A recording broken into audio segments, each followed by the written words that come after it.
திங்கட்கிழமையிலிருந்து வெள்ளிக்கிழமை வரைக்கும் மார்க்கெட் இருக்கிற நாள்ல, மார்க்கெட் ஓப்பன் ஆகுறதுக்கு முன்னாடி, இன்னைக்கு காலையில நிஃப்டி எப்படி ஓப்பன் ஆகும்? கேப் அப் இருக்குமா? கேப் டவுன் இருக்குமா? இந்த மாரி ஒரு எதிர்பார்ப்பு எல்லா ட்ரேடர் இன்வெஸ்டர்ஸ்க்கு இருக்கும். பட் ஒரு பிகினர் கூட ஈஸியா அண்டர்ஸ்டாண்ட் பண்ணிக்கிற ஒரு சிக்னல் தான் கிஃப்ட் நிஃப்டி.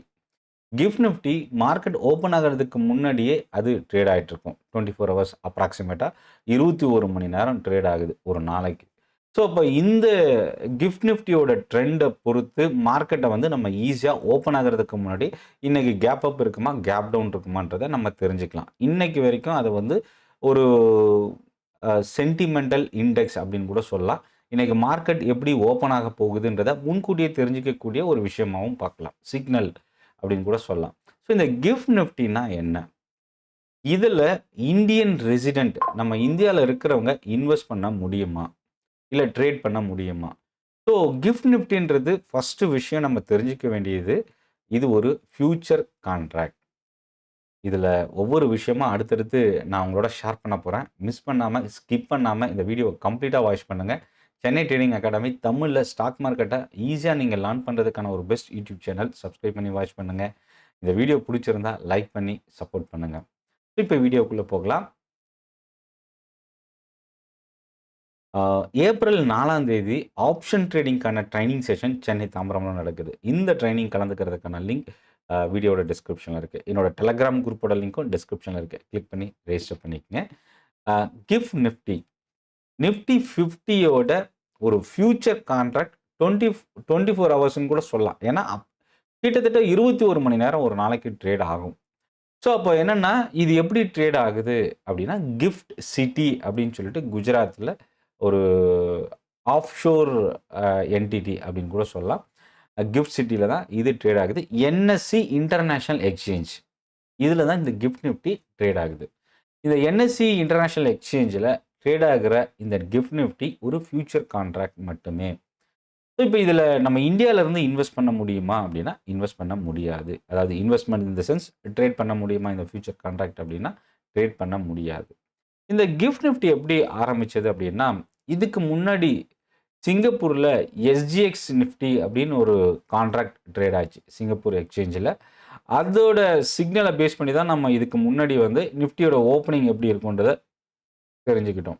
அதுக்கப்புறம் அந்த கான்ட்ராக்ட் என்எஸ்சி வந்து பிரேக் பண்ணதுக்கப்புறம் கிஃப்ட் சிட்டின்னு சொல்லிட்டு இந்தியால குஜராத்ல ஆரம்பிச்சு, அதுல என்எஸ்சி இன்டர்நேஷனல் எக்ஸ்சேஞ்சில இந்த கிஃப்ட் நிஃப்டி இப்போ ட்ரேட் ஆயிட்டு இருக்கு. இப்போ நம்ம சிங்கப்பூர் நிஃப்டிக்கு பதிலா அங்க இப்ப அது ட்ரேட் ஆகல. அதுக்கு பதிலா நம்ம இந்த கிஃப்ட் நிஃப்டிய இப்போ மார்க்கெட் ஓப்பனிங் எப்படி இருக்குன்றத முன்கூட்டியே தெரிஞ்சுக்கிறதுக்கு ஒரு அ சென்டிமெண்டல் இண்டெக்ஸா நம்ம ஃபாலோ பண்றோம். இப்ப இதுல ஏன் இந்தியால இருக்கிற இந்தியன் ரெசிடென்ட் ட்ரேட் பண்ண முடியாது? இது வந்து பார்த்தீங்கன்னா, இது நேரடியா நம்ம ட்ரேட் பண்ண முடியாது. ஃபர்ஸ்ட் விஷயம்.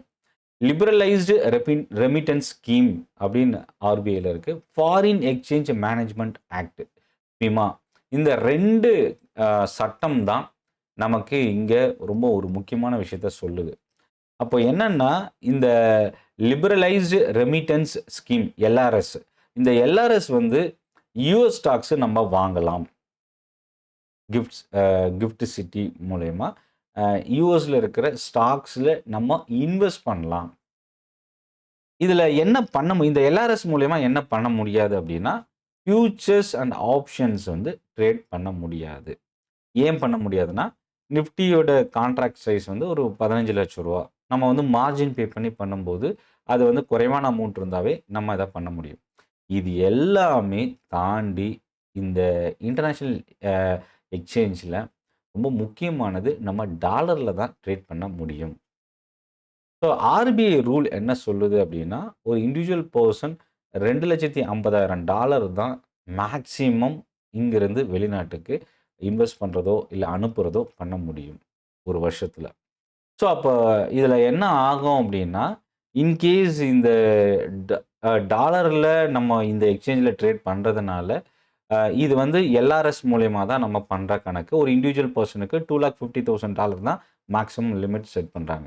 அப்போ இதுல இந்தியன் ரெசிடென்ட்ட பொறுத்தவரைக்கும், நீங்க இந்த கிஃப்ட் சிட்டில நீங்க ஸ்டாக்ஸ்ல இன்வெஸ்ட் பண்றீங்க அப்படின்னா, பெர் இயர்க்கு ஓவரால் லிமிட் அவ்வளோதான் பண்ண முடியும். நம்ம நினைச்ச அளவுக்கு பெரிய அளவுக்கு கோடிக்கணக்கிலயோ, லட்சக்கணக்கிலயோ நம்ம ஃபண்ட அனுப்ப முடியாது. அதாவது இந்த கிஃப்ட் நிஃப்டில இன்வெஸ்ட் பண்றதோ, ட்ரேட் பண்ணதோ முடியாது. சர்டன் ரெஸ்ட்ரிக்ஷன்ஸ் இருக்கு. ஸோ அப்போ கிஃப்ட் சிட்டி ஃபாரினா ட்ரேட் பண்றாங்க. ஒரு ஃபாரின் எக்ஸ்சேஞ்ச் போல தான் இங்க இந்தியால இருக்கிற ஒரு ஃபாரின் எக்ஸ்சேஞ்ச் அப்படின்ற கண்டிஷன்ல தான். இது ஒரு offshore zone. Special economic zone அப்படின்னு சொல்லலாம். இந்த கிஃப்ட் சிட்டிய பொறுத்தவரைக்கும். இதுல என்னன்னா, எல்ஆர்எஸ் ரூல் அப்ளை ஆகுறதுனால, இந்த கண்டிஷன் நீங்க வந்து வெளிநாட்டுக்கோ, இல்ல ஏதோ ஒரு கண்ட்ரிக்கோ நீங்க இங்கேருந்து மணி செல் பண்றீங்க. எஜுகேஷனுக்காகவோ, இல்ல அதர் எக்ஸ்பென்ஸுக்காகவோ, இல்ல டூரிஸ்ட் டிராவலுக்காகவோ நம்ம போறோம்னா, மேக்ஸிமம் இவ்வளோ தான் நீங்க வெளிநாட்ல செலவு பண்ணணுன்றது இருக்கு. ஸோ அப்போ என்னன்னா, அந்த சட்டத்துக்கு கீழ தான் இந்த கிஃப்ட் நிஃப்டில நம்ம இன்வெஸ்ட் பண்ற கண்டிஷன் வருது. ஸோ அப்போ என்னன்னா, மேக்ஸிமம் நம்ம லிவரேஜ் எடுக்கும்போது என்ன ஆகும்னா, ஒரு எக்ஸாம்பிளுக்காக நான் வந்து ஒரு $1000 வந்து ஒரு கான்ட்ராக்ட் வாங்குறேன் அப்படின்னு எடுத்துக்கலாம் எக்ஸாம்பிளுக்கு. இப்போ அந்த $1000ல வந்து கான்ட்ராக்ட்டோட வேல்யூ வந்து கிட்டத்தட்ட ஒரு $5000. அப்போ ஒரு $2000 லாஸ் ஆச்சுன்னா, $2000 நம்மகிட்ட இருக்கிறது $1000 தான். அப்ப $2000 லாஸ் வரும்போது, எக்ஸ்ட்ரா நம்ம $1000 நம்ம பே பண்ற மாரி வரும். அதாவது இருக்கிற $1000 தாண்டி $1000 ஓப்பன் டெபிட் ஆகும். ஸோ அப்ப வந்து என்னன்னா, இந்த லிமிட் ஆர்பிஐ வச்சிருக்கிற லிமிட்ட தாண்டி இந்த லாஸ் போறதுக்கு வாய்ப்பு இருக்கு. ஸோ அப்போ அந்த ஒரு ரெஸ்ட்ரிக்ஷனுக்காக தான் மேக்ஸிமம் நீங்க என்ன அமௌண்ட் வச்சிருக்கீங்களோ, அந்த அமௌண்ட்டுக்கு இன்வெஸ்ட் பண்ணலாம் அப்படின்றத இங்க பார்க்க முடியுது. ஆனா டெரிவேட்டிவ்ல நம்ம ட்ரேட் பண்ண முடியாது. இப்போ இதுல நம்ம பண்ண முடியாத ரெசிடென்ட் அப்படின்னா, யார் யாரெல்லாம் பண்ணலாம்? என்ஆர்ஐ பண்ணலாம். OCI, foreign investors, hedge fund manage பண்றவங்க, இன்ஸ்டிடியூஷன்ஸ் இந்தியால இருக்கிற இன்ஸ்டிடியூஷன்ஸ் வந்து இந்த டாலர் இல்ல எக்ஸ்சேஞ்ச் என்எஸ்இ ஐஎக்ஸ்ல இருக்கிற எக்ஸ்சேஞ்சில வந்து டாலர் மூலியமா ட்ரேட் பண்ண முடியும். ஸோ அப்போ என்னன்னா, நான் வந்து வெளிநாட்டு ஸ்டாக்ஸ்ல முக்கியமா அமெரிக்காவோட ஈக்விட்டி ஸ்டாக்ஸ்ல நான் இன்வெஸ்ட் பண்ணணும் அப்படின்னா, கிஃப்ட் சிட்டில ரிஜிஸ்டர் பண்ணி மெம்பர்ஷிப் எடுத்திருக்கிற ஒரு ஸ்டாக் புரோக்கர்ட்ட நீங்க அக்கவுண்ட் ஓப்பன் பண்ணி, உங்களோட ருப்பிய அந்த புரோக்கர்ட்ட ட்ரான்ஸ்ஃபர் பண்ணீங்கன்னா, அங்க டாலர் கன்வர்ஷன் நடக்கும். அந்த டாலர் கன்வர்ஷன் ஆனதுக்கப்புறம், நீங்க யுஎஸ் மார்க்கெட் ஆக்சஸ் பண்றதுக்கான ஃபெசிலிட்டி உங்களுக்கு கிடைக்கும். ஸோ அது ஒரு கம்ப்ளீட் ஒரு செப்பரேட் டிரான்சாக்ஷன் அப்படின்னு கூட சொல்லலாம். ஸோ இதில வந்து என்னன்னா, அ லிவரேஜ் ரிஸ்க் தான் நம்ம டெரிவேட்டிவ் ஈக்விட்டி அதாவது ஆப்ஷன் அண்ட் ஃபியூச்சர்ஸ் வந்து அலோவ் பண்ணாம போறதுக்கு ஒரு முக்கியமான காரணம். நம்மளோட கேப்பிட்டல தாண்டி லாஸ் ஆகும்போது, இதில ஆர்பிஐயோட அ அந்த லிவரேஜ் அந்த லிமிட் வந்து கிராஸ் ஆகுறதுக்கான சான்சஸும் இருக்கு. ஸோ அப்ப என்னன்னா, ஃபாரின் எக்ஸ்சேஞ்ச் ரிசர்வ் ஒரு பெரிய பாதிப்பு ஏற்படுறதுக்கும் வாய்ப்பு இருக்கு. ஸோ இப்போ இதில இன்னொரு எக்ஸாம்பிள் கூட பார்க்கலாம். ஒரு ரூ. 5,00,000 இன்வெஸ்ட் பண்ணி டாலர்ல வந்து லாஸ் ஆகும்போது, ஒரு ரூ. 10,00,000 லாஸ் மேபி ஆகலாம் அப்படின்னு கூட எக்ஸ்ட்ரா நம்ம ஒரு 5,00,000 பே பண்ற மாரி ஆயிடும். அப்போ யுஎஸோட லயபிலிட்டி வந்து இந்த இடத்துல உருவாகும். அப்போ இந்தியாவோட ஃபாரெக்ஸ் ரிசர்வ் வந்து கண்ட்ரோல் இல்லாம போகலாம். அதில பிரச்சனை ரிஸ்க் வர்றதுக்கான சான்சஸ் இருக்கு. ஸோ இதுதான் ஆர்பிஐ ரெஸ்ட்ரிக்ட் பண்ணி இந்த பேனுக்கான ரீசனா நம்ம இங்க பார்க்கலாம். ஸோ அப்போ ப்ரொஃபஷனல் அப்ரோச் என்ன இந்த கிஃப்ட் நிஃப்டிய பொறுத்தவரைக்கும் அப்படின்னா, டைரக்ட்டா ட்ரேட் பண்ண முடியாது. இன்டைரக்ட்டா யூஸ் பண்ணலாம் இன்வெஸ்ட்மென்ட் ஓரியன்டடா. ஸோ அப்போ கிஃப்ட் நிஃப்டி அப்படின்ற நேம் தான் இந்த ஃபியூச்சர் கான்ட்ராக்ட் வந்து இந்த என்எஸ்இ ஐஎக்ஸ்ல வந்து ட்ரேட் ஆயிட்டு இருக்கு. பட் இது ட்ரேட் ஆகிற கரன்சி வந்து யுஎஸ் டாலர்.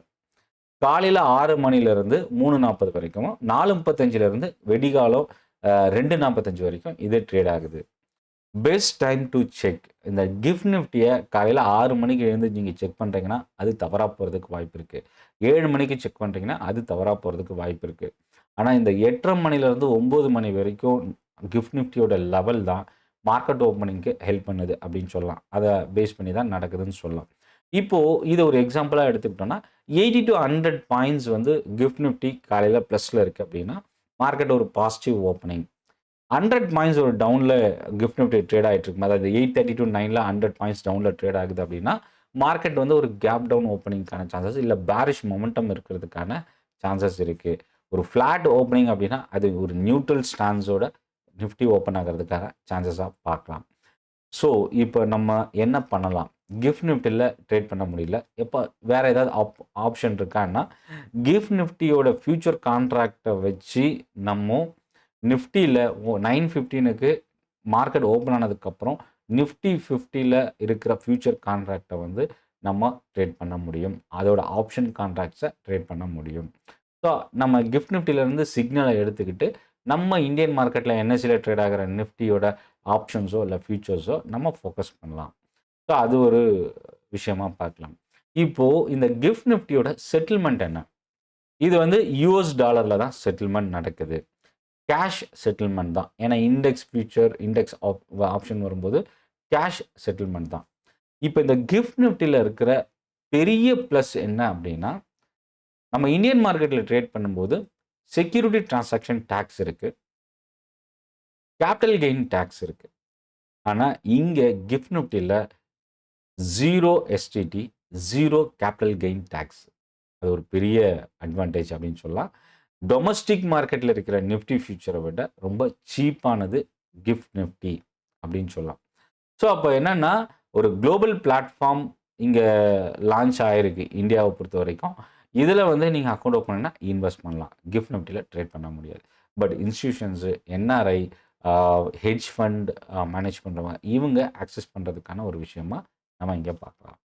ஸோ இதில் இன்னொரு விஷயம் நம்ம கவனிக்க வேண்டியது என்னன்னா, ஆஃப்ஷோர் புரோக்கர் அப்படின்னு சொல்லிட்டு வெளிநாடு யூஎஸ் மார்க்கெட்டில் இருக்கிற புரோக்கர் அப்படின்னு சொல்லிட்டு நம்ம இந்தியாவில் நீங்கள் அக்கௌண்ட் ஓப்பன் பண்ணி அமெரிக்கா மார்க்கெட்டில் நீங்கள் இன்வெஸ்ட் பண்ணலாம் அப்படின்னு சொல்லிட்டு நிறைய அட்வர்டைஸ்மெண்ட்ஸோ மெசேஜஸ் த்ரூ வாட்ஸ்அப் மூலியமாகவோ எஸ்எம்எஸ் மூலியமாகவோ வரும். பட் ஆனால் அதெல்லாம் பிலீவ் பண்ணாதீங்க. இந்தியாவில் அது ரெஸ்ட்ரிக்ட் ஆகிருக்கு. ஸோ அது இன்னும் கம்ப்ளீட்டாக அலோவ் பண்ணல. இல்லை அப்படி நீங்கள் பண்ணுறீங்க அப்படின்னா என்ன ப்ராப்ளம் வரும்னா, இது இல்லீகல் முதல் விஷயம். ஃபிமா ஆர்பிஐ ரூல்ஸுக்கு அது வயலேட்டட் அப்படின்றத பார்க்க முடியுது. இடியோட ஆக்ஷன், பெனால்ட்டி, அக்கௌண்ட் ஃப்ரீஸ் பண்ணுறதுக்கான வாய்ப்பு இது எல்லாமே நம்ம பார்க்கலாம். ஸோ அதனால் இதில் ரொம்ப கேர்ஃபுல்லாக இந்தியன் மார்க்கெட்டை தவிர்த்து ஃபாரின் மார்க்கெட் டைரெக்டாக நீங்கள் போகிறீங்கன்னா அது கவர்மெண்ட் அப்ரூவ்டா, இந்தியன் கவர்மெண்ட்டோட அப்ரூவலில் இருக்கா, பாலிசிஸ் என்ன சொல்லுது, ரெகுலேஷன்ஸ் இருக்கா, இதெல்லாம் கம்ப்ளீட்டாக தெரிஞ்சுக்கங்க. பட் இன்னைக்கு மேபி நீங்கள் ஃபாரின் மார்க்கெட், முக்கியமாக யூஎஸ் மார்க்கெட் இன்னும் சிம்பிளாக நான் இன்வெஸ்ட் பண்ணணும், கிஃப்ட் சிட்டி மூலயமா அக்கௌண்ட் ஓப்பன் பண்ணி நான் அங்கே யூஎஸ் மார்க்கெட்டில் இன்வெஸ்ட் பண்ணுறது எனக்கு அதை பற்றி டீட்டெயிலாக எனக்கு தெரியல அப்படின்னா நீங்கள் என்ன பண்ணலான்னா, மியூச்சுவல் ஃபண்ட் ஃபாரின் யூஎஸ் மார்க்கெட்லேயோ இல்லை இன்டர்நேஷ்னல்லையோ இன்வெஸ்ட் பண்ணக்கூடிய மியூச்சுவல் ஃபண்ட்ஸ் வந்து நம்ம மியூச்சுவல் ஃபண்ட் இண்டஸ்ட்ரியில் இருக்குது. ஸோ அந்த மியூச்சுவல் ஃபண்ட்ஸை நீங்கள் ஈஸியாக செலக்ட் பண்ணி அது மூலயமா இன்வெஸ்ட் பண்ணுறதுக்கு ஃபோக்கஸ் பண்ணலாம். இந்த வீடியோவில் நான் எந்த ஒரு அசட்டோ இல்லை ஸ்டாக்கோ ரெக்கமெண்ட் பண்ணல. இது ஒரு கம்ப்ளீட்டாக லேர்னிங்கான ஒரு வீடியோ. ஸோ எந்த எக்ஸ்சேஞ்சிலோ எந்த மார்க்கெட்டில் நீங்கள் இன்வெஸ்ட் பண்ணாலும் அதை பற்றி கம்ப்ளீட்டாக லேர்ன் பண்ணிக்கிட்டு நீங்கள் என்ன ஓனாக டெசிஷன் எடுங்க. இந்த வீடியோ உங்களுக்கு யூஸ்ஃபுல்லாக இருக்கும் அப்படின்னு நினைக்கிறேன். சென்னை ட்ரேடிங் அகாடமி சப்ஸ்கிரைப் பண்ணி வாட்ச் பண்ணுங்கள். இந்த வீடியோ பற்றின உங்களோட ஃபீட்பேக் கமெண்ட்டில் போஸ்ட் பண்ணுங்கள். இந்த வீடியோ உங்களுக்கு யூஸ்ஃபுல்லாக இருக்குது அப்படின்னு நீங்கள் திங்க் பண்ணிங்கன்னா லைக் பண்ணுங்கள், சப்போர்ட் பண்ணுங்கள். நன்றி, வணக்கம்.